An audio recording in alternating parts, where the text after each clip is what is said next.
nagaan siniif haa ta'u hordoftoota warqee yuutuubii akkasumallee tiiktookii hundumti keessa nagaa keessanii ani jira kunoo galata gooftaa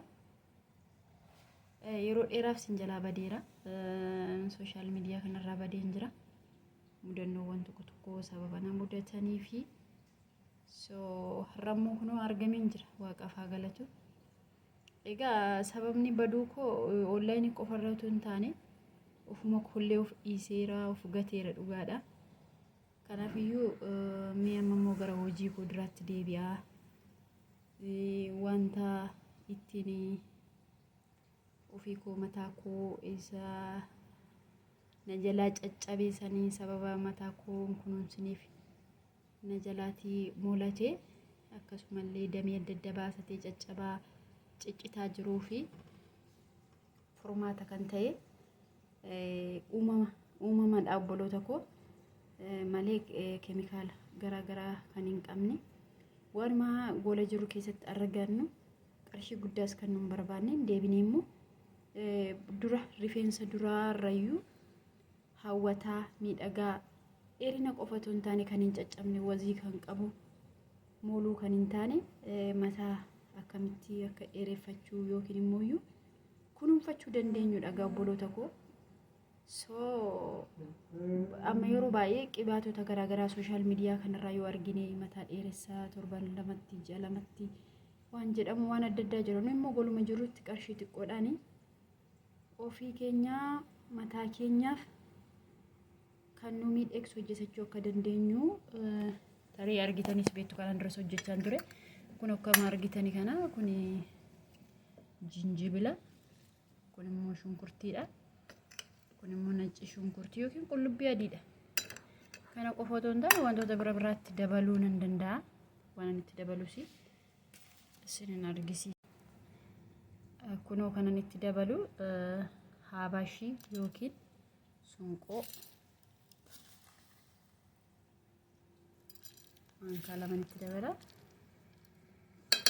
Akkasumallee qoronfullee bicuu nan qaba.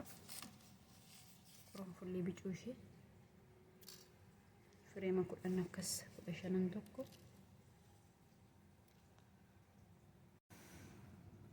Akkasumallee kunoo abasuuda gurraacha warra kana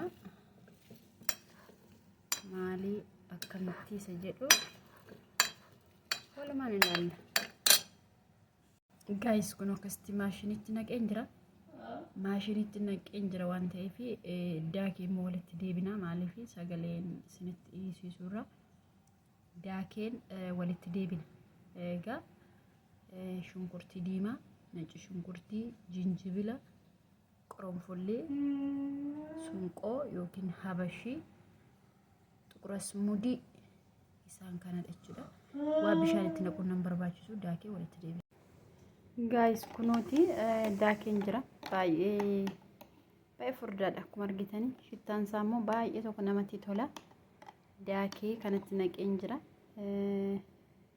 Warroonni daakuu hin barbaanne qibaatii zayituunii yookiinis immoo qibaatii kokonayit ooyilii yookiin immoo abasuuda gurraacha qibaanni abasuuda gurraachaa jira miti. Nacci shunkurtii isaa quncistanii muka ittiin ilkaan keessaa soqatanii foon yeroo nyaatanii waan ittiin keessaa baafatan jira miti. Ishee akkasitti dirdirtanii nacci shunkurtii isaa qorunfullee sana immoo nacci shunkurticha faana wal waraantu yeroo biraa isinitti argisiisa. Akkasittis qibaatii keessa guyyoota 3-4 keessanii qibaatii namni isiniin jedhe sadan sana keessatti yookiin zayituunii yookiin immoo kokonayit ooyilii yookiin immoo zayitii abasuuda gurraacha argattan isaan kanaan fayyadamuu dandeessu. Ani zayitii kana akkasumallee dhadhaa illee nan qaba. Dhadhaa biyya isatti dabaleetan daakee jechuudha. Baay'ee furdaadha mallee qibaatii barbaachisaa beekaadha immoo akka habashii yookiin immoo sunqoo sanaa fi abasuuda gurraachi sun akka danaa daakamuun ijaan barbaadeefani. Kana yoon barbaade qibaatii an biraatti dabalee guutee carqii wanti jira carqii akka naxalaa fakkaatu isheetiin caalaalee maaliif yoo dingata foroforii mataa keenya yookiin immoo buqqee mataa keenya cufuu danda'a waan ta'eef foroforii akka nutti hin taaneef buqqeen mataa yeroo cufamu immoo qaqaawwa qabdi. Qaamni namaa harkas ta'ee fuulas ta'ee qaawwa qaba. Qaawwi sun yeroo duudu immoo qilleensa baasuu barbaachisa waan ta'eef gara saayinsiitti nageessite immoo naan hin jedhina malee qoshashaa baasuu qaba qaamni keenya. So kanaafiyyuu naxalaa wayiitiin cuunfine harka keenyaan immoo buqqee mataa keenya keessa caafii mataa keenya dibne daqiiqaa 10 maasajjii goone. Daqiiqaa 10 maasajjii isa olii daqiiqaa addamallee gootan 15 illee gootan rakkoon qabu maasajjii gootanii daqiiqaa 45 amma sa'aatii tokkotti daqiiqaa 45 amma sa'aatii tokkotti ofirra tursiistanii shaamboo isin ittiin miiccattanii kamiyyuu ta'e isaa ittiin miiccattanii isaa booddee immoo qibaatii fasaashii akka kanaas yoo ta'e qibaatii ciqaa yeroo dibannu sammuu keenya qodaasa tuqsiisuu hin qabnu. Maaliif akkuma isiniin jedhe qaawwa duuchaa foroforii kan fidu yeroo baay'ee wantoota akkasiiti. Wantoota maaskii akkasii maaskii yeroo dibannu amma maaskii mataa yeroo biraa isinii hojjedha maal kanaan dura isinii hojjechaa ture. Isiniin hojjedha maaskii yeroo hojjennus buqqee sammuu keenya tuqsiisuu hin qabnu. Maaskii yeroo hojjennu caafii fi amma qixxa lamaan mataa keenyaa tu buqqeen tuqsiisin akkasitti dibachuudha qabnaa. Minna anamma baay'ee tokko shittaan salee baay'ee namatti tola. So qibaatiitti guutuu na barbaachisa. Qibaatiin kun immoo aloo biraa qibaatii waan qabuuf of jalaa fixuu hin barbaanne shittaan isaa baay'ee bareedaadha. Qibaatii biyyaatti kun illee zeetuunii biyyaa jechuudha. So kanaafiyyuu qibaatii kokonaayitii yookiin zeetuuniitti guutee torban tokkoon kaa'anii beekaa akka wal nyaatisa sirrii taasisu. Saabooddee yeroo dibadhu immoo carqii akka naxalaa jira.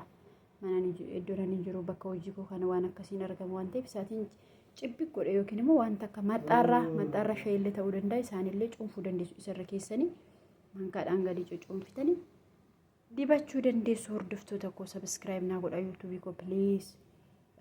Watching time na hafe yuutuubii ergan banee tureera. Dhugaa dubbachuuf bara karoona reefu dhufu sanan banee waggaa afurii jechuudha. So irratti baay'ee hojjechaa sin turre fookus gochaa hin turre. Kanaaf yuutuubiin kun baay'inaa monetaayizerii naaf ta'uu hin dandeenye. Waanuma yuutuuboota waanuma nama fayyadan viidiyoota yeroo gadhiisullee namni badaa naa ilaalullee hin jiru. Please subscribe akkasumallee immoo naa ilaalaa yoollee bantanii hojiidhaaf ilaaluuf sin hin mijanne banaallee lafa kaa'aa mobaayilii keessa yeroo sana watching time qoxxora yookiin immoo herreguu danda'a waan ta'eef so walaa jajjabeessinu hojjedha isinillee waliif subscribe godhe walaa guddisnu uummata Oromoo na wantoota babbareedaa akkasumallee seenaawwan garaagaraa kan jireenya namaaf fakkeenya namaa ta'anii kan hojii ofiitti jireenya fuulduraatti nama cimsullee tokko sinifiin dhugaa baay'ee yeroo biraa sinifiin dubbadha waan ta'eef wantoota barumsa qabanii wantoota akkasumallee immoo wantoota nama fayyadan waa baay'ee so experience ofii koo yookiin immoo dandeettii ofii koo qaburraa waan ofii koo dabarse keessaa waan barumsa namaatu hedduu waan jiruuf isa kanallee argachuufiitan subscribe share like godha. Karaa tiiktookii porofaayilii koo gadi tuqxanii gara yuutuubii koo sin geessaa faamilii sinin jaalladha ijoollee Oromoo kana fakkaata. Bye bye.